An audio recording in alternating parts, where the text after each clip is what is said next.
अष्टावक्र गीता उपदेश संख्या AG 39। तुमने एक इंटरव्यू दिया, अपनी तरफ से बेहतरीन तैयारी की, अब वो नौकरी मिलेगी या नहीं ये तुम्हारे हाथ में नहीं है।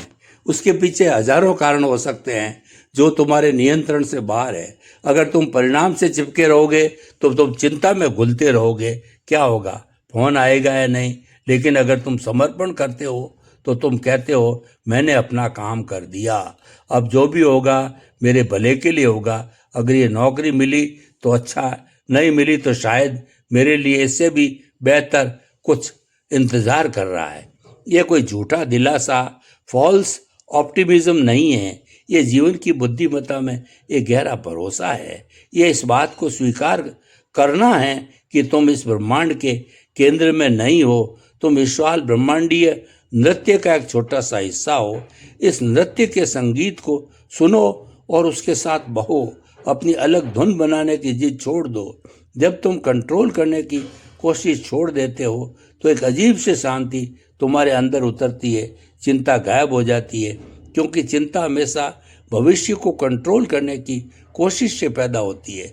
निराशा गायब हो जाती है, क्योंकि निराशा तुम्हारी उम्मीदों और असलियत के बीच का अंतर है। जब तुम उम्मीदें नहीं पालते हो तो निराश कैसे होंगे? तुम हर पल को स्वीकार करना सीख जाते हो। अगर बारिश हो रही है तुम भीगने का आनंद लेते हो। अगर ट्रैफिक का जाम है तो संगीत सुनने का आनंद लेते हो। अगर कोई रिश्ता टूट गया तो तुम रोते हो, दुख मानते हो, मनाते हो, लेकिन तुम यह नहीं जानते हो कि यह जीवन का हिस्सा है। तुम उसे पहचान का इसका हिस्सा नहीं बनाते। ये आज़ादी है। अगर ऐसा होता तो और ऐसा होना चाहिए था कि अंतहीन चक्र से। ये आज़ादी है जीवन को वैसे ही स्वीकार करने की जैसा वह है, अपनी शर्तों पर नहीं, उनकी शर्तों पर। तो अष्टावक्र का ये कच्चा सत्य तुम्हें तोड़ने के लिए नहीं है, ये तुम्हें जोड़ने के लिए है, तुम्हारे असली स्वरूप से है। ये तुम्हें आज़ादी के लिए है, दूसरों की राय की गुलामी से। ये जानकर कि तुम्हारा मूल्य असंशोधनीय, नॉन नेगोशिएबल है, जानकारी के बोझ की गुलामी से। ये अनुभव करने के लिए कि सारा ज्ञान तुम्हारे भीतर है, नियंत्रण के भय की गुलामी से। ये भरोसा करके कि जीवन तुम्हारा दुश्मन नहीं, तुम्हारा मित्र है। ये रास्ता आसान नहीं है। तुम्हारी पुरानी आदतें, तुम्हारे पुराने पैटर्न बार बार तुम पर हावी होंगे। तुम फिर से लाइक्स के लिए तरसोगे, तुम फिर से भविष्य की चिंता करोगे, तुम फिर से लोगों को और परिस्थितियों को कंट्रोल करने की कोशिश करोगे। यह स्वाभाविक है, लेकिन अब तुम्हारे पास एक कुंजी है, एक जागरूकता है। जैसे ही तुम खुद को इन पुराने पैटर्न्स के अंदर फंसा हुआ पाओ, तुम्हें याद आएगा, ओ मैं फिर से शहर की भीड़ में खो गया, मुझे पहाड़ी पर लौटना है। मैं फिर से लहर बन रहा हूँ, मुझे याद करना कि मैं समंदर हूँ। मैं फिर से एक्टर बन रहा हूँ, मुझे याद करना कि मैं मंच की रोशनी हूँ। बस यह याद करना, ये जागरूकता, यही साधना है। यह कोई मंत्र अथवा कर्मकांड नहीं है, जीने का एक तरीका है।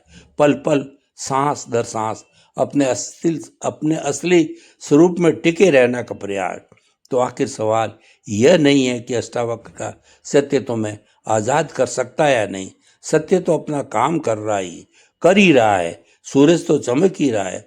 असली सवाल यह है कि क्या तुम अपनी अंधेरी आरामदायक गुफा से बाहर निकलने के लिए तैयार हो, जिसे तुमने अब तक अपना घर समझ रखा था।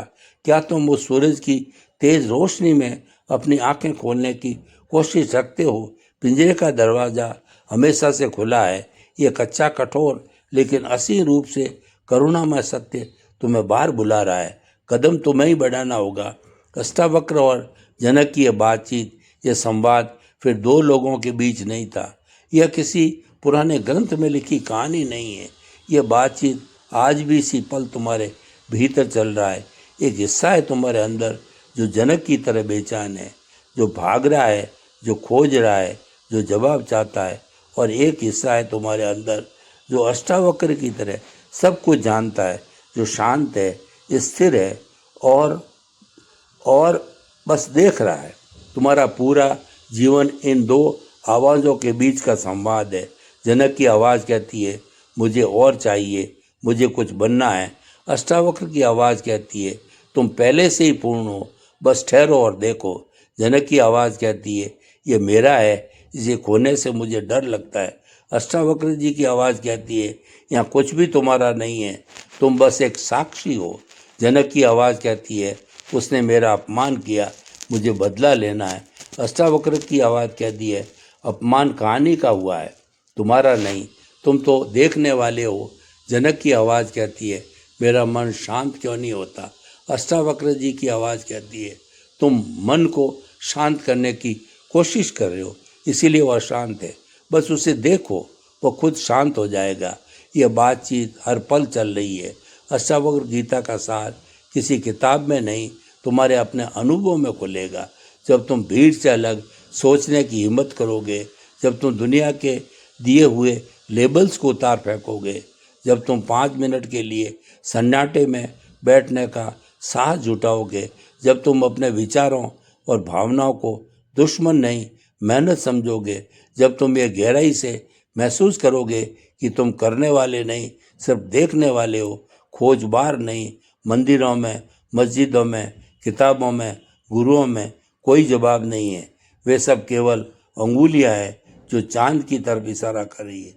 मूर्ख अंगुली को पकड़ लेते हैं, समझदार चांद को देखता है, वह चांद तुम्हारे भीतर है।